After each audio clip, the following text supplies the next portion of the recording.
So welcome everyone. My name is Renatta Langlais. I am from the island of Dominica in the Caribbean. Presently, I sit on the YPlusGlobal board for young people living with HIV. I also sit on the board of CRN Plus, which is the Caribbean Regional Network of Persons Living with HIV. And I'm part of the PANCAP Regional Advocacy Youth Group, where we help with advocating and fighting for ending of HIV and AIDS in the Caribbean. Personally, I am also a young Christian, and I'm just finishing up my master's degree in gender and development. I did an undergrad in political science with gender and development at the University of the West Indies, UWI campus in Barbados. To begin, I would like for all of you, every one of you, to give yourself a pat on the back. Well done, all of you. You have been doing an excellent job, and to continue to work, to do great work as it relates to keeping the topic of HIV and AIDS on the table, especially during this COVID-19 season, where the airways are full of infection rates and social distancing and respiratory etiquette. Well done. So 2020 has seen many challenges in this COVID era. Many news have surfaced. New ways to conduct regional meetings without actually being in the physical space, navigating Zoom, WhatsApp, Messenger, Skype. New ways to conduct international meetings, as we saw from the AIDS 2020 conference, which was initially supposed to take place in San Francisco and Oakland, the HIV conference, the HIV 2020 conference in Mexico, and even this Interfaith Conference. We are aware that thousands of people have physically attended these huge conferences in the past with all its logistical challenges. Now we face different challenges of managing a virtual interactive platform to accommodate these thousands of people. New ways of going to work. Before, one would grab their wallet or their purse, their car keys and their phone and head out to work. Now we see people having to grab their wallets, car keys, phone, with hand sanitizer, with face masks. And for those who work in the healthcare sector, they also have to wear face shields. It is very true that our world has changed, but we must remain vigilant and resilient. And we also have to speak of our present situation. So we know that funds are depleting for HIV as our budgets are being cut even further because of COVID. There's a threat of medications being reduced as factory workers get infected with COVID. And as we speak, HIV and COVID is still continuing to be spread because we have yet to implement a vaccine for both viruses. However, in this year, we saw that the conversation about finding an HIV vaccine is still ongoing, so that's a good thing. There was a live broadcast with journalist Lisa Ling interviewing different stakeholders, including scientists, advocates, and community leaders. These advocates and community leaders are very important resource persons because they are also those we call social enablers in our communities, continuing the fight against HIV.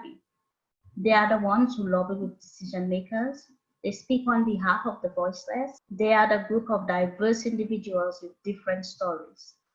These social enablers that I speak of are you, me, all of us. It is true that we are from different faith communities and have different beliefs, but we are also the ones that go the extra mile to ensure that our topic remains pertinent in the minds of donors and decision makers. We must continue to fight to achieve our goal. The conference also reminded us of the importance of self-care and how vital it is to care for ourselves and those we are advocating for. I believe that a burnt out body compromises our immune system as well. So while we are busy trying to move mountains, we must remember to take care of ourselves. For me, daily exercise, ARVs, and good food are all important. However, I also find that feeding my soul is equally as important in keeping me happy and ready to take on the next challenge. We must remember to make time for things that make us fulfilled and happy. For me, by trying to be warm, welcoming others into my personal space, have taught me, to be less judgmental and more compassionate and inclusive. You never know what somebody else is going through until you have been in their shoes or listened to their stories. Make time to listen to the stories of people living with HIV and those from marginalized groups. It is amazing of how one's perspective can change when you listen to somebody else's story. And I also believe too, if the healthcare professionals listen more to their patients and their stories, there will be a better understanding of how the individual experience care in various settings and what model of care works best for the person. And of course, it will increase their levels of empathy towards the patient. Through the conference, we learned that we in our individual countries and with our different faiths, we are not alone in this fight. International organizations such as PEPFAR is also in this fight, and fighting alongside us, determined to meet their goals in the PEPFAR strategic plan for accelerating HIV epidemic control. They have enabled millions to live healthier lifestyles, including those who are part of our communities, our assemblies, our congregations, groups, and other forums. Interventions were shared and best practices were received by those who needed to hear it. So you see, yet again, working together against a common cause can push our campaign forward to end HIV. We must share our challenges and learn from other shortcomings and new opportunities. We must include persons who are most at risk to understand how to work with their population. We must share our resources, technical, human, and financial resources. Because according to the good book, if we give of our resources, the same measure will be used and be returned to us. If we share our resources to others, others will be willing to share even more. So we see new breakthroughs on the horizon. For example, for us in the Caribbean, we are now introducing self-testing for individuals. There are also documentations from the UN as part of the Sustainable Development Goals to end HIV/AIDS by 2030. This we already know. However, there is a not so familiar pledge which focuses on the universal health coverage for persons living with HIV. This new goal has come with its challenges. As some of you may know, in some developing countries, people living with HIV cannot be covered by health insurance. Accomplishing this new initiative will take us to lobby on behalf of our communities to show that HIV is not a death sentence and that positive people should have an equal opportunity to access health insurance. One's HIV status does not affect one's citizenship. As we work together, calling on our higher power in whatever way we use, in whatever name we use, we will see a miracle happen. We will see a new world where everyone is treated equally. And one last thing before I close that stood out to me at the conference this year was that young people were more involved. I was part of a planning committee as the board member of the Global Network of Young People Living with HIV, YPlus. So I personally experienced this new initiative from the IAS from AIDS 2020, interacting more with young people than normal. We were able to launch our project where we are going to introduce a set of ethical engagement guidelines as to how to relate to young people living with HIV.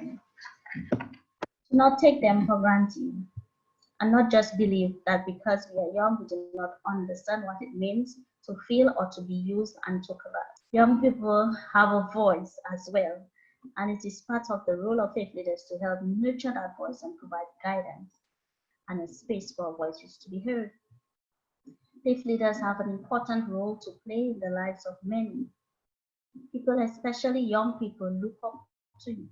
You should never underestimate the influence that you have, whether pathetic or prejudiced. Most people believe what you say is the truth until they find their own personal path and think differently. Faith leaders ought to give a listening ear to the youth. Listen to the plans that they have for their lives. Give your perspective on the matter. Never, don't force your faith on anyone. provide space to see them grow and blossom, and hope that what you have taught them will be useful to them in their adult life. Hope that they can bring the authenticity in the advocacy and change lives for the better. In my final words, in this new normal, listen to the youth. We have a hope for the future. Be compassionate to the marginalized people in your community because one word from you could change their lives. Thank you very much for listening, and I will be available to answer any questions that you may pose or need to clarify. Thank you.